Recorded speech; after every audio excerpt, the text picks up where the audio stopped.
Hey everybody, we're going to talk real quick about a new process for when you have a new buyer put under contract. It's been kind of one of those things where it's been cowboyed, if that's what I'm looking for. So here's the process. So I'm going to jump right into it.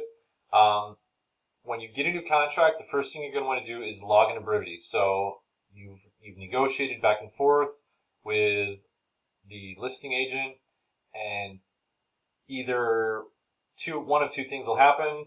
Either you send it off, either you get an email back from the listing agent and they say, please find the fully executed contract, or your buyer is the one who signed off, but now you've emailed or you've got the fully executed contract and you email that back to the listing agent. So it's always absolutely seen that, if you're the ones who are supposed to do the final signature, email that listing agent right away and say, hey, here's the fully executed contract. We'll open escrow ASAP. That's basically all you have to say.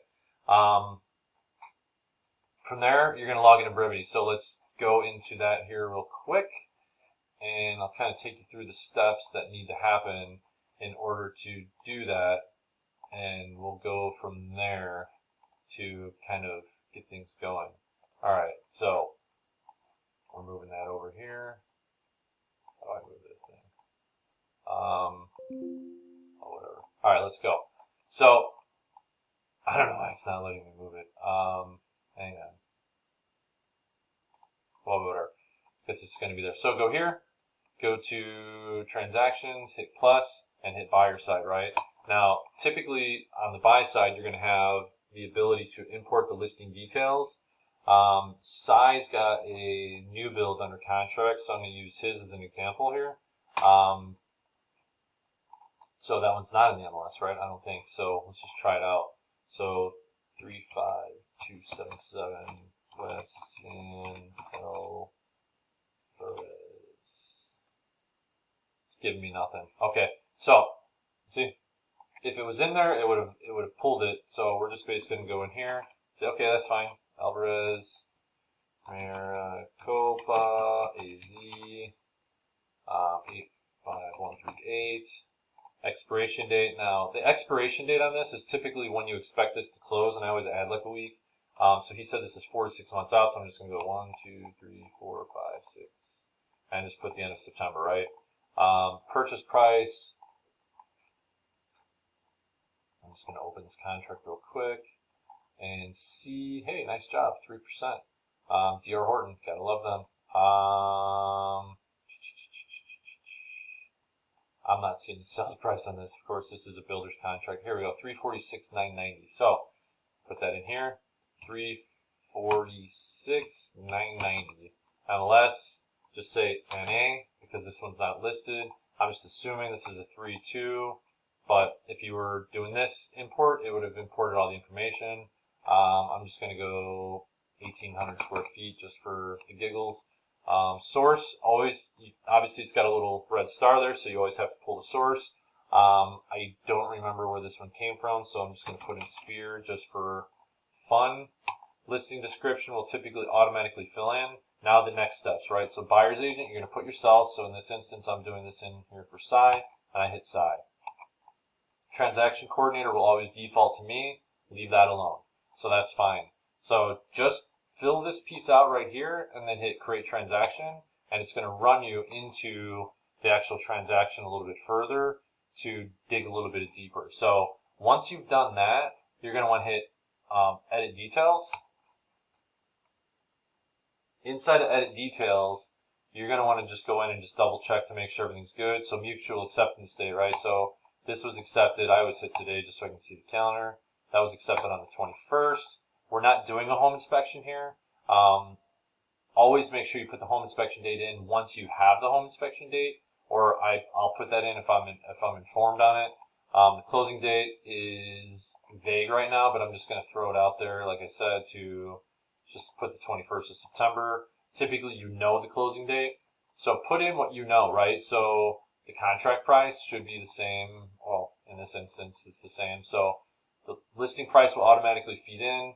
Put in that sales price. This is important. So this is why I'm doing this video. This piece is really, really important. you'll notice that there's this custom date here, and I just added this in here. It says Binzer due date. So on a typical contract, you have 10 days. Lately, we've been negotiating that downwards to 5 days, 7 days, whatever it ends up being. If I had this contract accepted on the 21st, if this was just a standard contract, and I just did normal 10 days, I would look at the calendar and I would just go 1, 2, 3, 4, 5, 6, 7, 8, 9, 10. I would count and go, okay, that's the 31st. So I would put in here the 31st. Remember, the day you accept the contract is day 0. The next day is day 1. This is important that you put this in here because the system will remind you the day before to say, hey, this Binzer is due tomorrow. So that's an important piece that you want to make sure that's filled in. The commissions, don't worry about any of that stuff. We don't know like dates because we don't do table closings. We'll fill in the rest of this stuff will get filled in as we go, right? So once you've done that, one of the other things you want to do is just go up here, hit Save Details. You can add the client to this if you'd like. It's up to you. If you don't do it, I'm going to do it. So go ahead and do it. But the key piece is this next piece, apply auto plan. So once you apply the auto plan, or once you've completed this information, go up here and apply auto plan, and you just want this buyer pending AZ. Hit apply.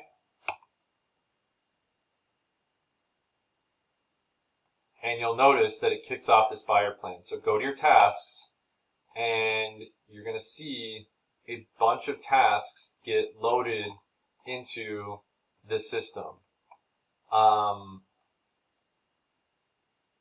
It put everything up here. So the one that you're looking for is this one is the most important right here, right? This email fully executed purchase contract. It says click task for instructions. So this is the most important task on here. So you're going to click on this, and it's got the instructions. So you're going to email the contract. I got to put a space in here. You're going to email the contract to contracts@loyaltyhomegroup.com. And you're going to need to include the buyer's name, the buyer's email address, and the buyer's phone number. So I'm going to clean this up. This obviously didn't transfer over the way I wanted to, but I can clean that up, no big deal. But this is a big deal. Once you've done that, hit complete task. And then the next thing that's going to be important is that you do this one where it says share transaction desk file with Len. I'm going to reset this so that you won't see anything except for these two files, like these two tasks. And then this just gives you instructions saying, how do you share the transaction desk file with me?